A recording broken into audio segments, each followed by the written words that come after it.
Hi hello ನಮಸ್ಕಾರ ವೀಕ್ಷಕರೇ, ನಮ್ಮ ಚಾನಲ್ನ ಮತ್ತೊಂದು ವಿಡಿಯೋಗೆ ಸ್ವಾಗತ. ವೀಕ್ಷಕರ, ಈ ಒಂದು ರಾಶಿಯವರು ಮುಟ್ಟಿದ್ದೆಲ್ಲ ಚಿನ್ನ. ಇಷ್ಟು ವರ್ಷದ ಕಷ್ಟ ಇನ್ನು ಮುಂದೆ ಇರಲ್ಲ. ಹೌದು ವೀಕ್ಷಕರೇ, ಅದು ಯಾವ ರಾಶಿ ಎಂಬುದನ್ನು ಈ ವಿಡಿಯೋದಲ್ಲಿ ಹೇಳುತ್ತೇವೆ. ಈ ಇಂಟ್ರೆಸ್ಟಿಂಗ್ ಆಗಿರೋ ಈ ವಿಡಿಯೋವನ್ನು ಕೊನೆವರೆಗೂ ನೋಡಿ. ಅದಕ್ಕೂ ಮುಂಚೆ ನೀವಿನ್ನೂ ನಮ್ಮ ಚಾನಲ್ಗೆ ಸಬ್ಸ್ಕ್ರೈಬ್ ಆಗಿಲ್ಲ ಅಂದರೆ ಈಗಲೇ ಸಬ್ಸ್ಕ್ರೈಬ್ ಮಾಡಿ. ವೀಕ್ಷಕರೇ, ಕೋಟಿ ಶ್ರೀಗಳು ನವೆಂಬರ್ 15 ಹುಣ್ಣಿಮೆಯ ನಂತರದ ಭವಿಷ್ಯವನ್ನು ನುಡಿದಿದ್ದಾರೆ. ಕೋಟಿ ಶ್ರೀ ನುಡಿಯುವ ಭವಿಷ್ಯ 100ಕ್ಕೆ 100ರಷ್ಟು ನಿಜವಾಗುತ್ತದೆ. ಅವರು ಹೇಳಿದ ಪ್ರತಿಯೊಂದು ಘಟನೆಗಳು ನಡೆಯುತ್ತವೆ. ಕೋಟಿ ಶ್ರೀಗಳ ಪ್ರಕಾರ 5 ರಾಶಿಯವರಿಗೆ ರಾಜಯೋಗ ಶುರುವಾಗಿದೆ. ಈ 5 ರಾಶಿಯವರು ಪ್ರತಿಯೊಂದು ಕ್ಷೇತ್ರದಲ್ಲೂ ಅಧಿಕ ಲಾಭವನ್ನು ಪಡೆಯುತ್ತಾರೆ. ತಮ್ಮ ಜೀವನದಲ್ಲಿ ಎಲ್ಲ ರೀತಿಯ ಸಮಸ್ಯೆಗಳಿಂದ ಮುಕ್ತರಾಗುತ್ತಾರೆ. ಕೋಟಿಶ್ರೀ ಅವರ ಪ್ರಕಾರ ವೃಷಭ ರಾಶಿಯವರಿಗೆ ರಾಜಯೋಗವಿದೆ. ವೃಷಭ ರಾಶಿಯವರು ಅದೃಷ್ಟದ ಪಟ್ಟಿಯಲ್ಲಿ ಇದ್ದಾರೆ. ಹುಣ್ಣಿಮೆಯ ನಂತರ ವೃಷಭ ರಾಶಿಯವರ ಮನೆಗೆ ಅದೃಷ್ಟ ಲಕ್ಷ್ಮಿ ಪ್ರವೇಶ ಮಾಡುತ್ತಾಳೆ. ಆರೋಗ್ಯ ಸಮಸ್ಯೆ, ನಕಾರಾತ್ಮಕ ಶಕ್ತಿ ಇದ್ದರೆ ಮನೆಯಲ್ಲಿ ಯಾವುದೇ ರೀತಿಯ ಏಳಿಗೆ ಕಂಡು ಬಂದಿಲ್ಲ ಅಂದರೆ ಇದರಿಂದ ಮುಕ್ತರಾಗುವಿರಿ.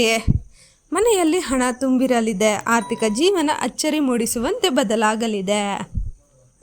ಇನ್ನು ಸಿಂಹ ರಾಶಿಯವರಿಗೆ ರಾಜಯೋಗ ಆರಂಭವಾಗಿದೆ. ಹೌದು ವೀಕ್ಷಕರೇ, ಸಿಂಹ ರಾಶಿಯವರಿಗೆ ರಾಜಯೋಗ ಆರಂಭವಾಗಿದೆ. ವಾಹನ ಮತ್ತು ಮನೆ ಖರೀದಿ, ಉದ್ಯೋಗ ಆರಂಭಿಸುವ ಕನಸು ನನಸಾಗಲಿದೆ. ಸಿಂಹ ರಾಶಿಯವರು ಎಲ್ಲ ಕ್ಷೇತ್ರದಲ್ಲಿ ಅಭಿವೃದ್ಧಿಯನ್ನು ಕಾಣುವಿರಿ. ನವೆಂಬರ್ 15 ಹುಣ್ಣಿಮೆಯ ನಂತರ ನಿಮ್ಮ ಜೀವನವೇ ಬದಲಾಗಲಿದೆ. ಮನೆ ಖರೀದಿಯ ನಿಮ್ಮ ಕನಸು ನನಸಾಗಲಿದೆ. ಹೊಸ ಉದ್ಯೋಗ ಆರಂಭಿಸಬೇಕು ಅಂದುಕೊಂಡಿದ್ದಲ್ಲಿ ಈ ಸಮಯ ಉತ್ತಮವಾಗಿದೆ. ಸಿಂಹ ರಾಶಿಯವರು ಮುಟ್ಟಿದ್ದೆಲ್ಲವೂ ಚಿನ್ನವಾಗಲಿದೆ. ಹೌದು ವೀಕ್ಷಕರೇ, ಇನ್ನು ಕನ್ಯಾ ರಾಶಿಯವರು ರಾಜಯೋಗದ ಪಟ್ಟಿಯಲ್ಲಿದ್ದಾರೆ. ಕನ್ಯಾ ರಾಶಿಯವರು ಉದ್ಯೋಗ ಸಮಸ್ಯೆಯಿಂದ ಬಳಲುತ್ತಿದ್ದರೆ, ಮದುವೆ ವಿಚಾರದಲ್ಲಿ ಸೋಲು ಆಗುತ್ತಿದ್ದರೆ ಈ ಸಮಸ್ಯೆ ದೂರವಾಗಲಿದೆ. ಹುಣ್ಣಿಮೆಯ ನಂತರ ಕನ್ಯಾ ರಾಶಿಯವರ ಮೇಲೆ ಲಕ್ಷ್ಮೀದೇವಿ ಆಶೀರ್ವಾದ ಸಿಗಲಿದೆ. ಹುಣ್ಣಿಮೆಯ ನಂತರ ನೀವು ಸಮಸ್ಯೆಗಳಿಂದ ಮುಕ್ತರಾಗುವಿರಿ. ಕೆಲ ಕಾರ್ಯಗಳನ್ನು ಹುಣ್ಣಿಮೆಯಂದು ನಿರ್ವಹಿಸಿದರೆ ಕನ್ಯಾ ರಾಶಿಯವರಿಗೆ ಎಂದೂ ಕೂಡ ಹಣದ ಸಮಸ್ಯೆ ಎದುರಾಗುವುದಿಲ್ಲ. ಕೋಟಿಶ್ರೀ ಅವರ ಪ್ರಕಾರ ಮಕರ ರಾಶಿಯವರಿಗೂ ರಾಜಯೋಗವಿದೆ. ಹುಣ್ಣಿಮೆಯ ನಂತರ ಅದೃಷ್ಟ ಲಕ್ಷ್ಮಿ ಒಲಿಯುತ್ತಾಳೆ. ಮನೆಯಲ್ಲಿ ಹಣದ ಸಮಸ್ಯೆ ಇದ್ದರೆ, ನಾನಾ ಸಮಸ್ಯೆಗಳಿಂದ ನೀವು ಬಳಲುತ್ತಿದ್ದರೆ ಆ ಸಮಸ್ಯೆಗಳು ದೂರವಾಗುತ್ತವೆ.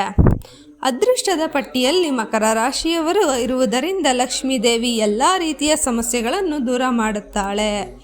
ಜೀವನದಲ್ಲಿ ಎಲ್ಲ ರೀತಿಯ ಸಮಸ್ಯೆಗಳನ್ನು ಬಗೆಹರಿಸುತ್ತಾಳೆ. ಹೌದು ವೀಕ್ಷಕರೇ, ಇನ್ನು ಕುಂಭರಾಶಿಯವರು ಕೂಡ ನವೆಂಬರ್ 15 ಹುಣ್ಣಿಮೆಯ ನಂತರ ಹಣದ ಕ್ಷೇತ್ರದಲ್ಲಿ ಅಧಿಕ ಲಾಭ ಗಳಿಸುತ್ತಾರೆ. ಹಣದ ಸಮಸ್ಯೆ ದೂರವಾಗುತ್ತವೆ. ಸಾಲ ಸುಳಿಯಲ್ಲಿದ್ದರೆ, ಹಣದ ನಷ್ಟವಿದ್ದರೆ ಇನ್ನು ಮುಂದೆ ಚಿಂತಿಸುವ ಅಗತ್ಯವಿಲ್ಲ. ಕುಂಭರಾಶಿಯವರಿಗೆ ಲಕ್ಷ್ಮೀದೇವಿ ಒಲಿಯಲಿದ್ದಾಳೆ. ಈ ಹುಣ್ಣಿಮೆಯ ದಿನ ಕೆಲವು ಕ್ರಮಗಳನ್ನು ಅನುಸರಿಸಿದ್ದೇ ಆದಲ್ಲಿ ಲಕ್ಷ್ಮೀದೇವಿ ಒಲಿಯುವುದರಲ್ಲಿ ಅನುಮಾನವೇ ಇಲ್ಲ. ಲಕ್ಷ್ಮೀದೇವಿ ನಿಮ್ಮ ಮನೆಯನ್ನು ಪ್ರವೇಶ ಮಾಡುತ್ತಾಳೆ. ಹೌದು ವೀಕ್ಷಕರೇ, ಹೀಗೆ ಈ ಎಲ್ಲ ರಾಶಿಯವರು ಮುಟ್ಟಿದ್ದೆಲ್ಲ ಚಿನ್ನವಾಗುತ್ತದೆ. ಇಷ್ಟು ವರ್ಷದ ಕಷ್ಟ ಇನ್ನು ಮುಂದೆ ಇರಲ್ಲ. ಇದರ ಬಗ್ಗೆ ನಿಮ್ಮ ಅನಿಸಿಕೆಗಳನ್ನು ಕಮೆಂಟ್ ಬಾಕ್ಸ್ನಲ್ಲಿ ಕಮೆಂಟ್ ಮಾಡಿ ತಿಳಿಸಿ. ಹಾಗೂ ಈ ವಿಡಿಯೋ ಇಷ್ಟ ಆಗಿದ್ದರೆ ಲೈಕ್ ಮಾಡಿ, ಶೇರ್ ಮಾಡಿ ಮತ್ತು ಇದೇ ರೀತಿಯ ಪ್ರತಿಯೊಂದು ಅಪ್ಡೇಟ್ಗಾಗಿ ನಮ್ಮ ಚಾನಲನ್ನು ಸಬ್ಸ್ಕ್ರೈಬ್ ಮಾಡಲು ಮರೆಯದಿರಿ. ಧನ್ಯವಾದಗಳು.